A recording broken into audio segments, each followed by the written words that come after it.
Guys, I want to ask you guys a question about last week. Oh, akak nak merno minggu kali ke? Nah. Oh, good. Okay, now I want you guys to say what you guys learn. You know, Cikun putra yang kamerno ada peronyak. Sa, dua, le, put, lima. Wow, good. John. Sa, dua, le, put, lemon. Good job.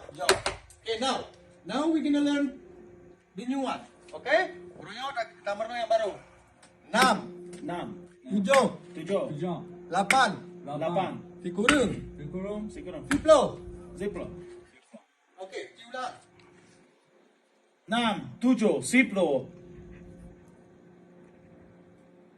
Lapan, sikuro. Balik. 6, 7, 8, Tikurung, 10. Okay. Enam, tujuh, ziplo, lapan, sikuro. Okay lah. Okay, John. 6, 7, 8, siguro, 10. lemon. Wow, good. Mister apa berhenti? 3 tu. 6, 7, 8, 10. Bagah. Enam, tujuh, ziplo, lapan, sikura. Sikuro. Okey. 6, 7, 10, Tikurung. Okey, kamu balik-balik nak. Alah pun kita mulang. Minggu ke mulang. Okey. It's good for today. Baik lele nomor no. Dia kata doa, baik jaga. Enough for today. Any question? Pun apa boleh tanya? Apa nama kamu? Kenapa makan? Hamara makam. Kenapa makan?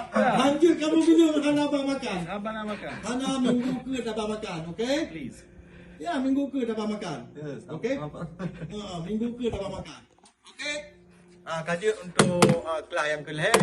Yang kian tanya pesan, berarti pupuna masalah di kampung dan viralnya bagi orang Perempuan.